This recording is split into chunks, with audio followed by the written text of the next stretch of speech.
कुत्ते ने भगवान शिव को बताए मनुष्य के 4 ऐसे घिनौने काम जो बहुत ही गंदे हैं पर सच है। एक बार एक वफादार कुत्ते की मृत्यु हो जाती है और वह भगवान शिव के दरबार में पहुंच जाता है। भगवान शिव ने उस कुत्ते से कहा, हे स्वान, तुमने कुत्ते के शरीर में होते हुए भी कभी किसी को नहीं सताया, हमेशा मालिक की वफादारी की, और जो वफादार होते हैं वह मुझे अत्यंत ही प्रिय होते हैं। मैं चाहता हूँ कि अब की बार मैं तुम्हें मनुष्य के रूप में पृथ्वी लोक पर भेजूं, जिससे तुम मनुष्य के रूप में पृथ्वी पर सुख भोग सको, क्योंकि मनुष्य योनि ही सबसे श्रेष्ठ है, जिसे पाने के लिए देवता भी तरसते हैं। भगवान शिव की बात सुनकर उस कुत्ते ने कहा, हे प्रभु, आप चाहे मुझे किसी भी रूप में पृथ्वी लोक पर भेज दीजिए, मगर मनुष्य रूप में कभी भी मत भेजना। भगवान शिव ने कहा, आखिर तुम ऐसा क्यों कह रहे हो? तो कुत्ते ने कहा, हे प्रभु, मैंने मनुष्य को कुछ ऐसे घिनौने काम करते हुए देखा है जो बहुत ही गंदे हैं। भगवान शिव ने कहा, यदि यह सत्य है तो हम भी जानना चाहते हैं कि तुमने मनुष्य को ऐसे कौन से काम करते हुए देखा है जो बहुत ही गंदे हैं, जिसकी वजह से तुम्हें मनुष्य योनि से घृणा हो गई है। फिर उस कुत्ते ने कहा, हे प्रभु, यदि आप जानना ही चाहते हैं तो सुनिए। एक समय की बात है, एक पंडित जी काशी में विद्या अध्ययन करने के लिए गए। उन्होंने 12 वर्ष तक पढ़ाई की। जब उन्होंने सब कुछ पढ़ लिया तो पढ़ने के बाद वह वापस अपने घर लौट आए और अपने पिताजी से कहा कि पिताजी, मैं सब कुछ पढ़कर आया हूँ, मुझे सब कुछ याद है, आप मुझे कोई भी प्रश्न पूछ लीजिए, मैं उसका उत्तर तुरंत दे दूंगा। पिताजी कहने लगे, ठीक है बेटा, जब सब कुछ तुमने याद है तो मेरे एक छोटे से प्रश्न का उत्तर दे दो। पंडित जी ने कहा, ठीक है पिताजी, पूछिए। तो पिताजी ने पूछा, मुझे सिर्फ इतना बताओ कि पाप के बाप का नाम क्या है। फिर पंडित जी ने सोचा कि पाप का बाप, यह तो मैंने कहीं भी नहीं पढ़ा, जो किताबें मैंने पढ़ी थी उनमें तो मैंने कहीं नहीं देखा। फिर पंडित जी रात भर किताबें पढ़ते रहे, परंतु पाप के बाप का नाम उन्हें नहीं मिला।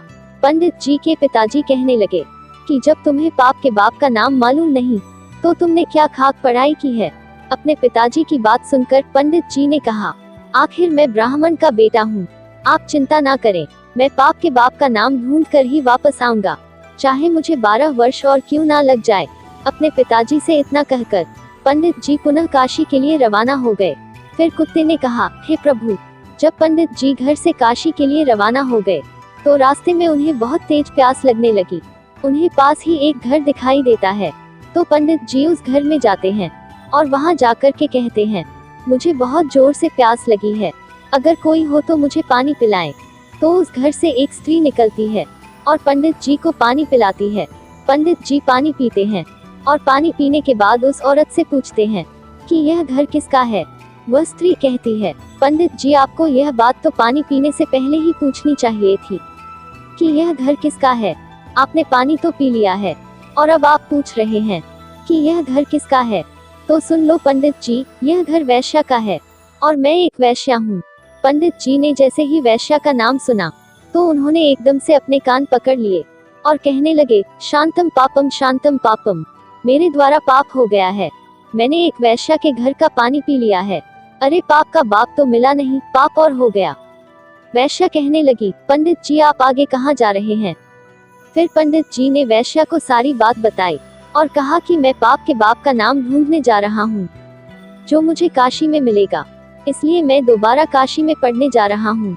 पंडित जी की बात सुनकर वैश्या ने सोचा कि 12 वर्ष जो काशी में पढ़कर आए हैं तो भी इन्हें मालूम नहीं है कि पाप के बाप का नाम क्या है, और पुनः काशी में पढ़ने जा रहे हैं। जब यह मेरे पास आए हैं तो क्यों ना मैं ही इन्हें बता दूं कि पाप के बाप का नाम क्या है। ऐसा सोचकर वैश्या पंडित जी से कहने लगी, पंडित जी, तुम्हें पाप के बाप का नाम मालूम करना है तो तुम्हें काशी जाने की कोई जरूरत नहीं है, पाप के बाप का नाम तो तुम्हें मैं ही बता सकती हूँ। तब पंडित जी कहने लगे, यदि तुम मुझे यह नाम बता दो तो फिर मुझे इतनी दूर क्यों जाना पड़ेगा। वैश्या कहने लगी, ठीक है पंडित जी, मैं आपको पाप के बाप का नाम बता दूंगी, मगर आप बहुत थक चुके हैं, आप इतनी दूर चलकर आए हैं, इसलिए आप थोड़ी देर विश्राम कर लीजिए, तब तक मैं आपके लिए भोजन बना देती हूँ। फिर भोजन करने के बाद मैं आपको बता दूंगी कि पाप के बाप का नाम क्या है।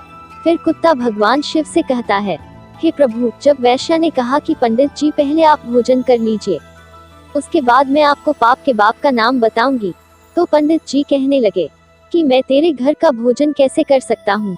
मैं भोजन कदापि नहीं करूँगा। मैंने पानी पी लिया, उसका भी प्रायश्चित कर रहा हूँ। पंडित जी की बात सुनकर वैश्या कहने लगी, कोई बात नहीं, मैं आपको दाल, आटा, घी, शक्कर दे देती हूँ। आप स्वयं बनाकर भोजन कर लीजिए। पंडित जी कहने लगे कि तुम एक वैश्या हो, मुझे तुम्हारे घर का तो सीधा भी नहीं लेना है। पंडित जी की बात सुनकर वैश्या कहने लगी, अगर पंडित जी आप मेरे हाथों से सीधा ले लेंगे तो मैं आपको 10 सोने की मोहरें दूंगी। फिर पंडित जी सोचने लगे कि बाप के बाप का नाम तो पता नहीं कहाँ मिलेगा, यह मोहरें भी हाथ से चली जाएगी। यदि यह मुझे सीधा दे रही है तो कोई बात नहीं है, यहाँ पर कौन देख रहा है, मैं इससे सीधा ले लेता हूँ और अपने हाथों से भोजन बनाकर खा लूंगा। आगे कुत्ता भगवान शिव से कहता है, हे प्रभु, पंडित जी को इतनी देर तो सीधा लेने में तकलीफ हो रही थी, मगर 10 सोने की मोहरों के लोभ में आकर पंडित जी की सारी तकलीफ खत्म हो गई और उन्होंने वैश्या के हाथ से सीधा ले लिया। पंडित जी आटा, घी, शक्कर लेने के बाद वह अपने हाथों से भोजन बनाने लगे। फिर कुत्ता कहता है, हे प्रभु, जिस समय पंडित जी भोजन बना रहे थे तो वैश्या पुनः आती है और पंडित जी से कहती है, पंडित जी आपने मेरे घर का पानी पिया है, मेरे हाथों से सीधा भी लिया है, तो अब मैं आपके लिए क्या भोजन बना सकती हूँ।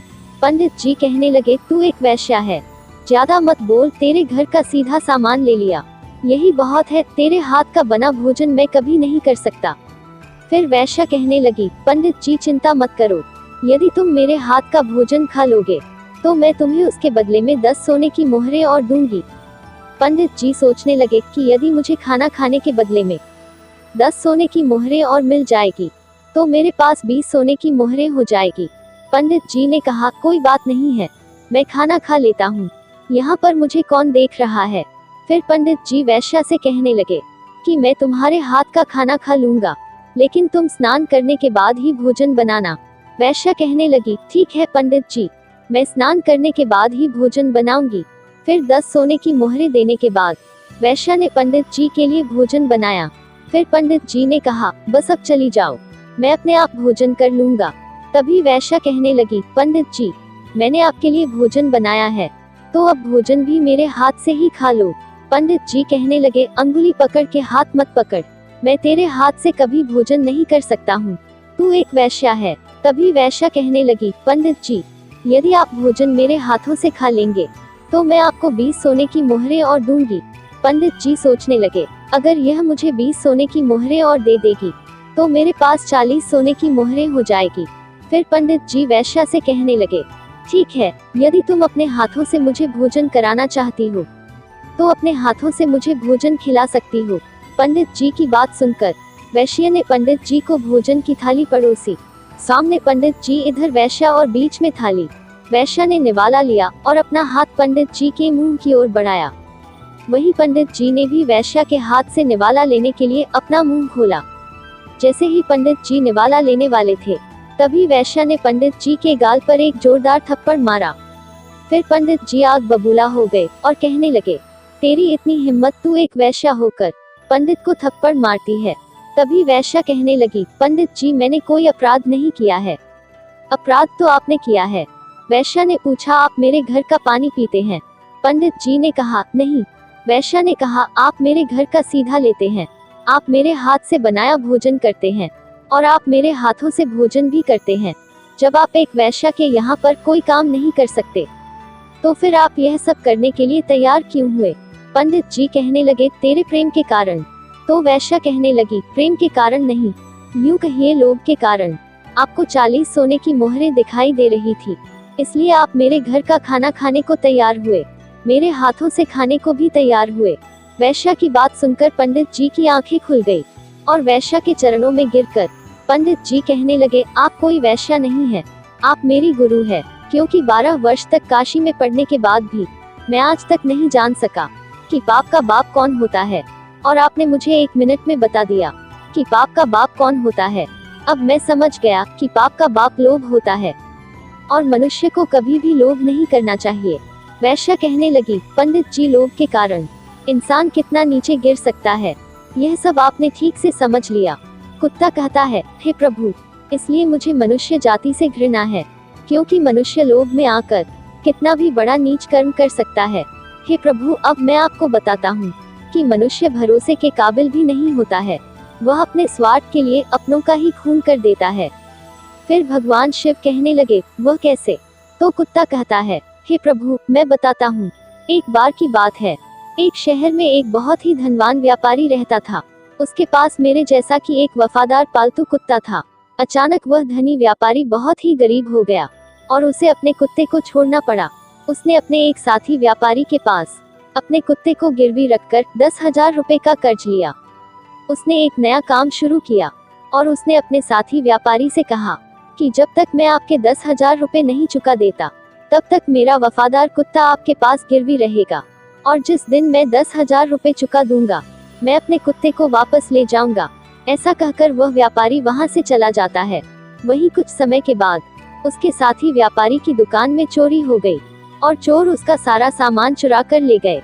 वहीं उस वफादार कुत्ते को पता चला कि दुकान में चोरी हो गई, तो वह कुत्ता चोरों के पीछे पीछे गया और उसने वह जगह देख ली जहां पर चोरों ने चोरी का सामान छुपाया था। फिर जगह देखने के बाद वह कुत्ता दुकान पर वापस आ गया। फिर सुबह जब व्यापारी सोकर उठा और अपनी दुकान खाली देखी तो वह एकदम से रो पड़ा। वहीं साथ में उसके घर वाले भी रोने लगे।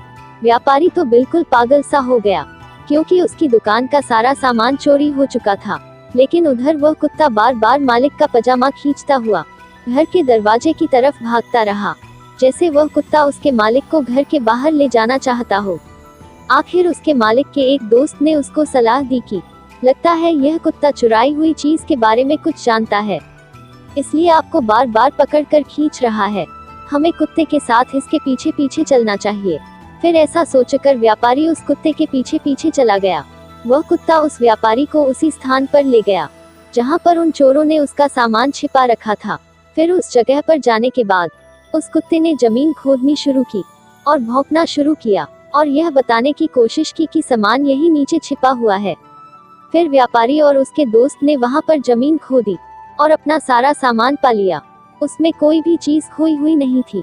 सब सामान वैसे का वैसा ही मिल गया। व्यापारी अपना सब सामान पाकर बहुत खुश हुआ और घर आकर उसने कुत्ते के कान में कुछ लिखकर एक कागज लपेटा और उसके पुराने मालिक के पास भेज दिया। उसने उस कागज में लिखा था कि उसका कुत्ता बहुत वफादार है और कुत्ते की वफादारी की वजह से जो 10,000 रुपए का कर्ज तुमने लिया था, मैं उसको माफ करता हूँ, क्योंकि तुम्हारे कुत्ते की वफादारी की वजह से ही मेरी दुकान का चोरी हुआ सारा सामान मुझे वापस मिल गया। इसलिए मैं आज तुम्हारे वफादार कुत्ते को अपने यहाँ से आजाद करता हूँ और इनाम के तौर पर 10,000 रुपए और कुत्ते के साथ भेजता हूँ। वह कुत्ता भी बहुत खुश हुआ कि आज मैं अपने मालिक के पास जाऊंगा। जब मेरे मालिक मेरी वफादारी की चर्चा सुनेंगे तो एकदम से खुशी से नाच उठेंगे। वही व्यापारी ने जब अपने कुत्ते को वापस आते हुए देखा तो उसने सोचा, लगता है मेरा दोस्त अपना पैसा वापस मांग रहा है, इसलिए उसने मेरे कुत्ते को मेरे पास भेजा है। मेरे पास अभी पैसे नहीं है, अभी तो मैं अपने नुकसान की भरपाई भी नहीं कर पाया हूँ। इसलिए मैं ऐसा करता हूँ कि मेरे घर का पता केवल इस कुत्ते को ही पता है।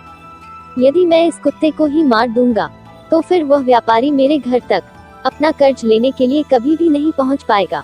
ऐसा सोचकर वह व्यापारी अपने वफादार कुत्ते की तरफ तलवार लेकर दौड़ता है और कुत्ते की गर्दन को काट देता है, जिससे वह कुत्ता वहीं पर मर जाता है। कुत्ते के मर जाने के बाद कुत्ते के कान से एक कागज नीचे गिरता है। उस कागज को पढ़कर उस व्यापारी को बहुत बड़ा दुख होता है। कुत्ता कहता है, हे प्रभु, मैं इसलिए मनुष्य जाति से घृणा करता हूँ कि मनुष्य अपने स्वार्थ के लिए किसी भी हद तक गिर सकता है। वह अपने स्वार्थ में आकर अपनों का ही खून कर देता है। कुत्ता फिर आगे कहता है, हे प्रभु, मैंने जो भी घटनाएं देखी है मैं उनको संक्षेप में आपको बताता हूँ। हे प्रभु, मनुष्य विश्वासघाती होता है, लालची होता है, स्वार्थी होता है, चरित्रहीन होता है, जो अपनी स्त्री के होते हुए भी पराई स्त्री के चक्कर में फंसा रहता है, अतिथि का अनादर करने वाला होता है, स्त्रियों का अपमान करने वाला होता है, निर्दोष पर दोष लगाने वाला होता है। अतः मैं कह सकता हूँ कि मनुष्य वह सारे नीच कर्म करता है जो नर्क के द्वार खोलते हैं। फिर भगवान शिव कहते हैं, हे स्वान, तुम ठीक कहते हो, परंतु सभी मनुष्य एक जैसे नहीं होते हैं। अब मैं तुम्हें एक छोटी सी कहानी सुनाता हूँ। एक समय की बात है, एक बहुत ही बलवान और दानी राजा था जो अपने राज्य के गरीब लोगों को सोना दान करता था। वह राजा सुबह जल्दी उठकर उसके महल के दरवाजे के पास खड़े गरीबों को सोना बांटता था, ताकि वह उनकी जरूरतों को पूरा कर सके। भगवान शिव आगे कहते हैं, हे स्वान, एक रात एक किसान राजा के महल के पास आया और दीवार से चिपक कर छुप गया। उस किसान ने सोचा कि वह रात भर महल के दरवाजे के पास रहेगा और फिर सुबह राजा से सोना पाने के लिए लाइन में सबसे आगे लग जाएगा, क्योंकि किसान ने सोचा अगर वह सबसे पहले जाएगा तो राजा उसको सबसे ज्यादा सोना देगा और फिर उसकी गरीबी मिट जाएगी। लेकिन जब राजा के महल के एक चौकीदार ने उस किसान को रात्रि को महल के दरवाजे के पास में छुपा हुआ देखा, तो चौकीदार ने सोचा कि यह कोई चोर है जो राजा के महल में रात को चोरी करने के लिए आया है। ऐसा सोचकर उस चौकीदार ने उस किसान को पकड़ लिया और उसे महल के नीचे कैदखाने में बंद कर दिया। फिर अगली सुबह पिछली रात का किस्सा सुनकर राजा ने कैदखाने में बंद किसान से बात करने की ठानी। फिर राजा ने उस कैदखाने में प्रवेश किया और उस किसान से पूछा, तुम मेरे महल में चोरी क्यों करना चाहते थे, जबकि तुम्हें अपने आप को भोजन और कपड़े दिलवाने के लिए सिर्फ मुझसे सोना मांगना था। क्या तुम्हें पता नहीं कि मैं तुम्हें यह सोना खुशी से दान कर देता।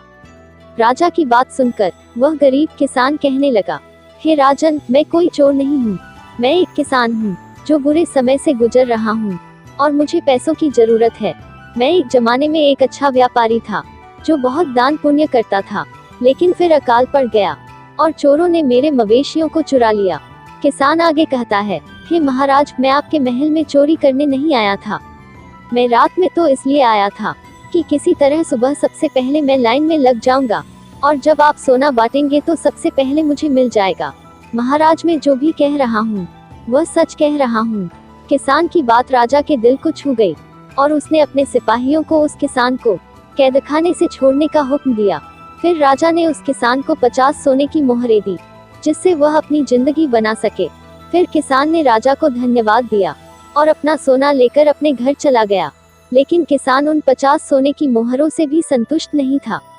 हर रात को वह महल के दरवाजे के पास इंतजार करता था और हर रात को महल के दरवाजे के पास आकर सुबह होने का इंतजार करता था और हर सुबह राजा आता था और उसे 20 सोने की मोहरें प्रदान करता था। इस प्रकार 20 सोने की मोहरें वह कई दिनों तक प्राप्त करता रहा।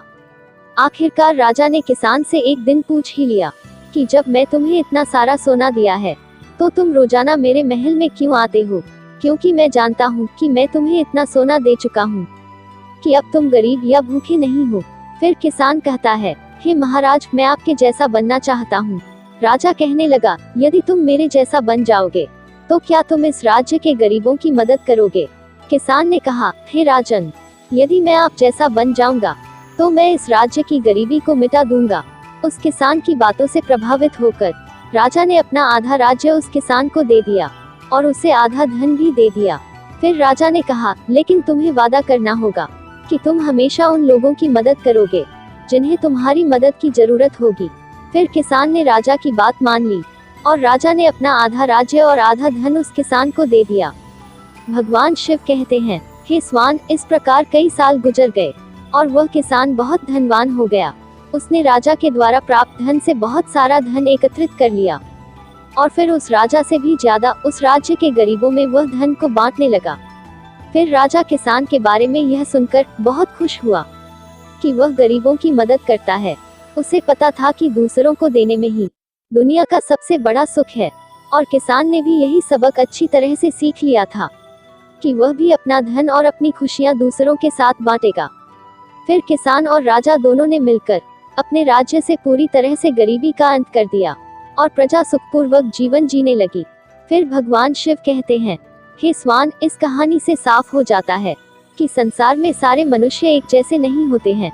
जो जैसा कर्म करता है उसे वैसा ही फल प्राप्त होता है। फिर कुत्ता बोला, ठीक है प्रभु, आप मुझे जो भी रूप देंगे वह मुझे स्वीकार होगा। फिर भगवान शिव ने उस कुत्ते को मनुष्य रूप में पृथ्वी पर भेजा और उसने धर्म के मार्ग पर चलकर मोक्ष की प्राप्ति की। दोस्तों, आपको यह कहानी कैसी लगी? आप कमेंट करके अवश्य बताएं। साथ ही वीडियो को लाइक और शेयर करें। यदि आप हमारे चैनल पर नए हैं तो हमारे चैनल को सब्सक्राइब जरूर करें। धन्यवाद दोस्तों।